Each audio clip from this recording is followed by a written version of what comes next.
Hey guys, Anders here with another video. Today we're going to go over the final round of class balance changes on test server. These are going to be going live in Korea next week. It's really unclear if we will have to wait another week or so for the rest of the regions, but it did say Korea is getting all of this next week as well as the ones from last week. So as always, these buffs and nerfs are subject to change when they do go live. If you haven't seen the first round of changes, you can watch my video going through them all. Nothing was reverted in this patch. Some things were added. So we ended with Succession Drakania in the last class balance video. So let's start with Succession Drakania in this one. So Drakania received some PvE buffs, mostly minor stuff in the grand scheme of things. These are not going to make Succession a top tier grinder by any means, but should help if you decide to stick with Succession Drakania after the PvP nerfs. Markthanen's Flourish now deals 15% more damage in PvE. That's really good. The BSR supposedly now generates some ions as well. Embers now deals 33% more damage in PvE, but this is honestly a rather low damaging skill to begin with, so not a huge buff. Brimbold's Raise now deals 5% more damage in PvE. Skewer now deals 33% more damage in PvE, which is nice. And our E buff was changed again. So last week it got nerfed to no longer generate ions and no longer stop ion consumption when you're using skills while that E buff is active. Well, this week it now allows us to use Skewer and Abyssal Fang for an additional 3 ions on top of their normal ion generation. So this is going to help you a little bit to do some more damage in PvE, but it's not going to be anywhere close to what damage you were doing before the initial nerf to this skill last week. So overall, I think the Succession PvE buffs were a little lacking. Let's hope they continue to improve at least her PvE potential. The lack of ion generation now is kind of bad, so improving the base damage of these skills would help a bit, I think. Awakened Drakania also received some buffs, which is good, but only just 2. So sadly not many changes there.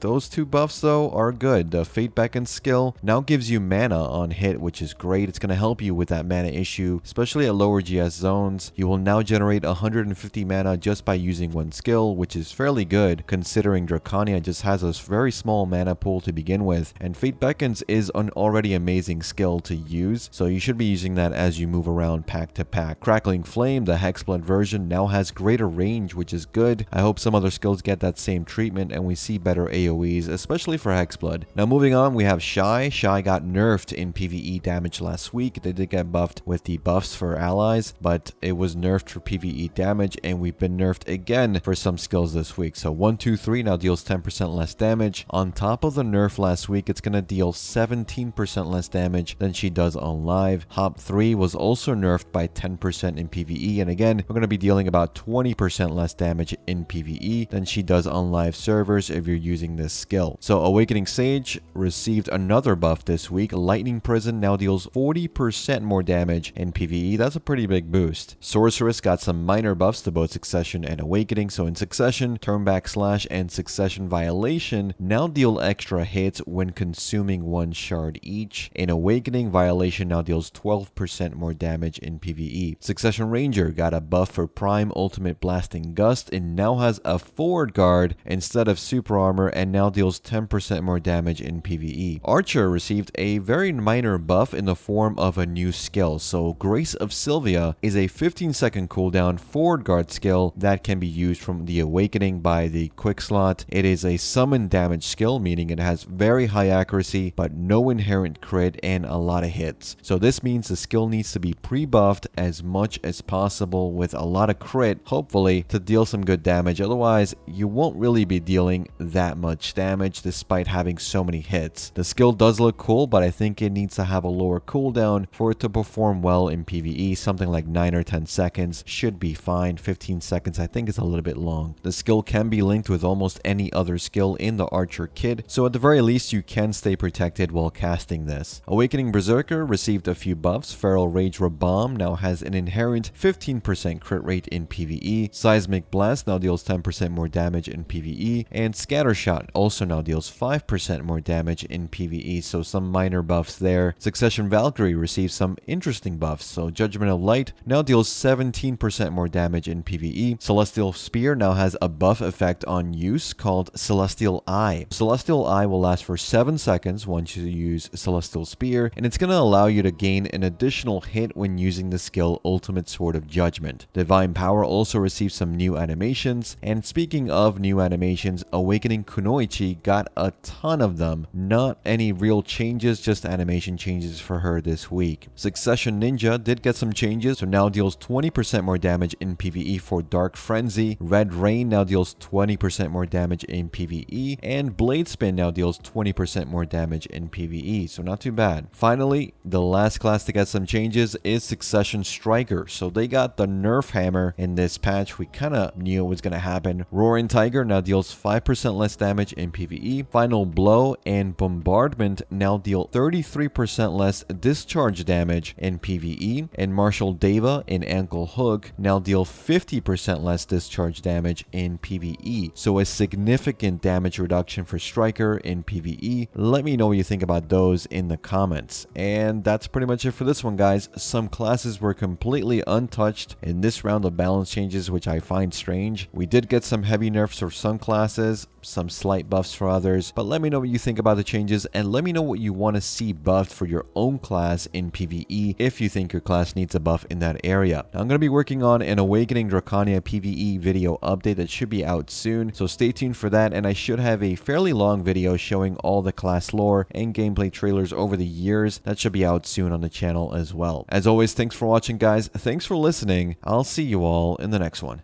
Take care.